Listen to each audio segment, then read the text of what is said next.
नमस्ते, जनता rocks news network में आपका स्वागत है। ये हैं आज की ताजा खबरें। Varanasi cough syrup mafia Shubham Jaiswal भाग गया विदेश, पुलिस के हाथ खाली। शुभम जायसवाल, अमित सिंह टाटा और राजनीतिक संरक्षण के काले गठजोड़ की गहरी पड़ताल, जानिए खबर विस्तार से।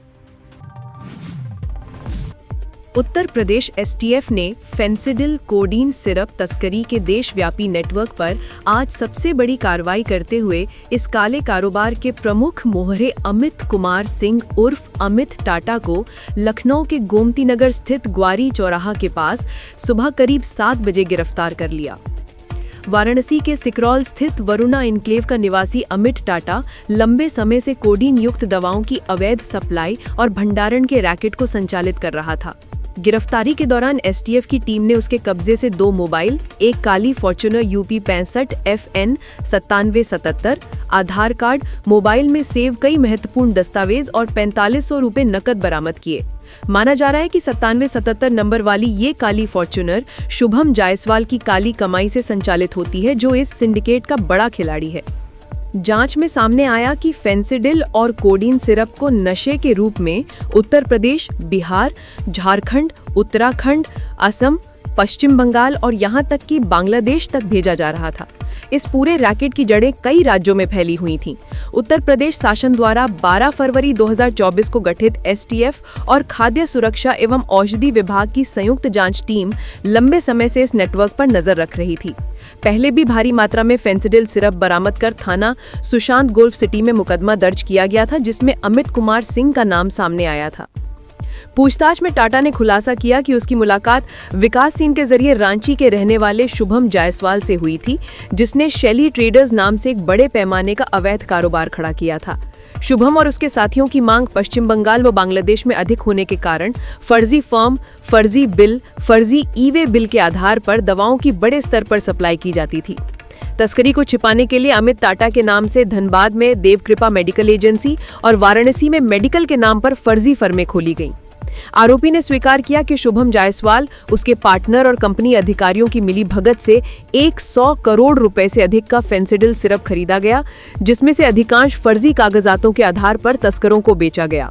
जैसे ही गैंग के कुछ सदस्य रांची और गाजियाबाद में गिरफ्तार हुए, शुभम जायसवाल अपने साथियों के साथ दुबई भाग गया और अब वहीं से फेस टाइम के जरिए पूरे नेटवर्क को निर्देश दे रहा है। एसटीएफ पहले ही इस मामले में विभोर राणा और विशाल सिंह को गिरफ्तार कर चुकी है और अमित कुमार सिंह के खिलाफ थाना सुशांत गोल्फ सिटी में मुकदमा संख्या 182/2024 पहले से दर्ज है। उसके खिलाफ वाराणसी और लखनऊ के कई थानों में गंभीर आपराधिक मुकदमे मौजूद हैं, जिनमें रंगदारी, जमीन कब्जा, धमकी और आपराधिक गतिविधियों से जुड़े मामले भी शामिल हैं। सबसे चौंकाने वाला तथ्य ये है कि अमित सिंह टाटा सिर्फ दवा तस्करी ही नहीं, बल्कि कुख्यात अपराधी मुन्ना बजरंगी का सक्रिय सदस्य भी रहा है। मुन्ना बजरंगी वही गैंगस्टर था जो भाजपा विधायक कृष्णानंद राय समेत कई बड़े नेताओं की हत्या में शामिल रहा था।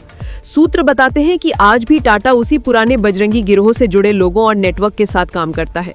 यही नहीं, उस पर आरोप है कि वो जौनपुर के पूर्व सांसद धनंजय सिंह के संरक्षण में शुभम जायसवाल जैसे लोगों के जरिए ये पूरा नेटवर्क संचालित करता था।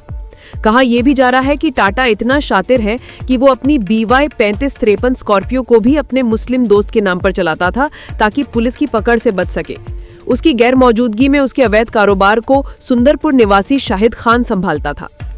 अमित टाटा का आपराधिक इतिहास सिर्फ दवा तस्करी तक सीमित नहीं है।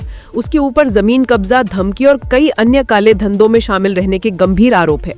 कोडीन सिरप से कई लोगों की जान जाने के मामले में इस गिरोह का मुख्य आरोपी शुभम जायसवाल अभी भी पुलिस की गिरफ्त से बाहर है, जबकि उसका नेटवर्क देश से लेकर विदेश तक फैला हुआ है।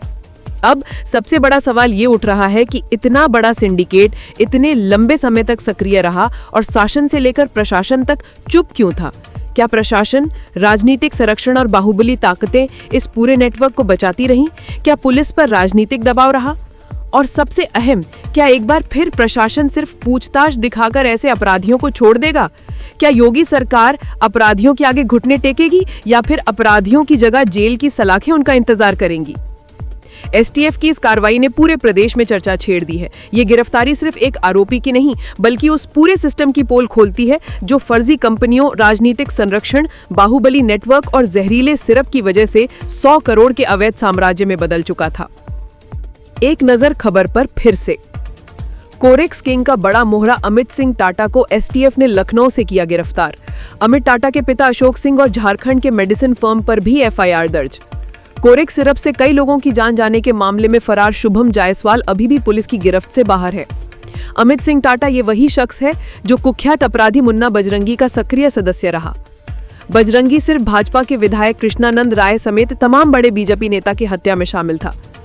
टाटा उसी बजरंगी गिरोह सक्रिय सदस्य है जो फिलहाल में जौनपुर के पूर्व सांसद धनंजय सिंह के संरक्षण में शुभम जायसवाल जैसे लोगों को काला कारोबार में संरक्षण देता है। अमित टाटा इतना शातिर अपराधी है कि 3553 जो स्कॉर्पियो से चलता था वो भी अपने मित्र मुस्लिम के नाम पर चलाता था। टाटा के न रहने पर उसका कारोबार सुंदरपुर निवासी शाहिद खान संभालता है। कहा यह भी जाता है कि 9777 ब्लैक फॉर्च्यूनर के जिस गाड़ी से टाटा चलता है वो शुभम जायसवाल की काले कमाई का है। टाटा का कारोबार कोरेक्स सिरप से पहले का धंधा जबरन जमीन पर कब्जा, रंगदारी समेत कई काले धंधे में लिप्त रहा। क्या शासन से लेकर प्रशासन तक चुप क्यों थी? क्या बाहुबलियों से पूरी तरह डर चुकी है सरकार?